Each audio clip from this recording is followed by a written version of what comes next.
I want to know, as if, you know, you're really, really intellectual. You've read so many books, like you're like a better than a dictionary, and it's like, knowledge is power. Tell me what made you.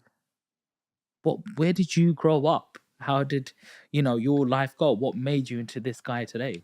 I think what made me into this life today is really is hardship. Like I grew up with six kids. Hmm. Like we were one of six kids. It was a second generation immigrant family. My father wasn't really there. He was in Pakistan most of the time. He came to the UK full time when I was 10 years old.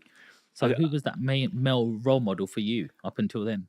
it was probably my mum's brothers. She had four brothers, and it was mainly them. They were entrepreneurs. They were men who dressed well, smelt well, and that kind of gave me a idea of how to be a well groomed man. My father came when I was 10, so I didn't really spend much time with him. But that my second part of my life was more about developing intelligence and curiosity, and that came from my father. So the whole rich dad poor dad. Mhm. So my father was, let's say, the poor dad, as in he was very smart, very book smart, and that's what made me book smart.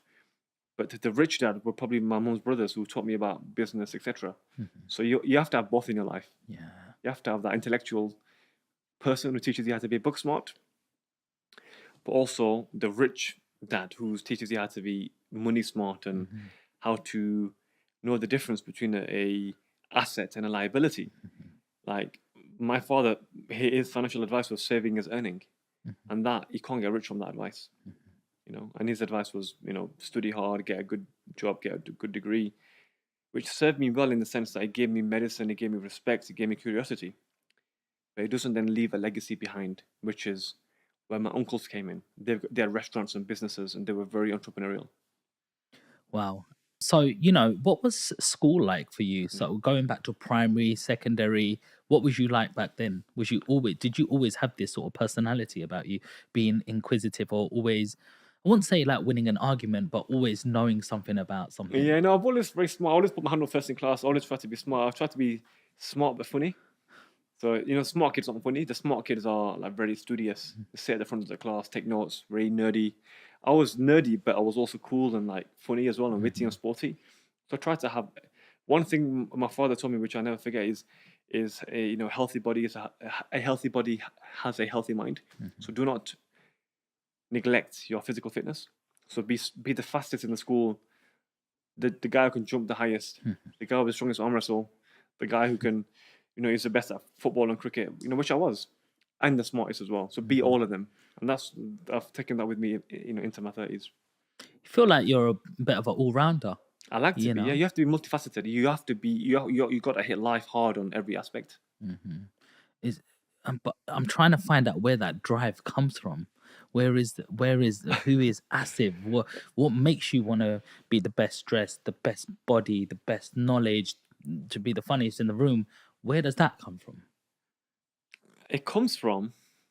It's a very good question, by the way. It's a deep question. It's a philosophical question. I think it comes from the fact that life is short. You won't get a second life to live life again. Not in this world. You won't get a second life. So you won't get a second life to then get your physique right. You won't get a third life to get your money right. You won't get a fourth life to get your appearance right. Hmm. You won't get a fifth life to get your social network right. You'll have one life to get it all right, Hmm. to squeeze it all into one life. But why do you care so much? Why do I care so much? That's a very good question, I care so much because I saw the absence of it growing up. That's why. I always like to go deep into the That's a deep mind, question. because it's like we do things because sometimes I think we're always trying to prove something as That's well. right. So I tell you why. Growing up, I didn't have role models. I had people who knew they were good at one thing, but lacked in other things. So they're very good at business, but they weren't religiously minded. So I couldn't take them as role models. There are people who were very intellectual, but they weren't financially prudent or physically in shape. So that frustrated me. I'm like, why are these mutually exclusive? Why is this person very good at this, but he lacks in this? So when you become a father of boys, you want to become a superhero to them. Mhm. So when they see you, they're like, that's my dad. He's the smartest, sharpest, handsomest, suavest, fittest, funniest, wealthiest man from all of my peers and their fathers. And I don't want to ever be in that position where your dad's nothing but a superhero. You have to be superhero. Like, you have to be that 10 in everything. My dad's this. He can beat your dad in a egg and spoon race. You know, he'll just blitz past your dad. He can outbench him. He can outlift him. He can do anything. He can out earn him. He can outsmart him in every single thing. My dad can outdo your dad, and I want that.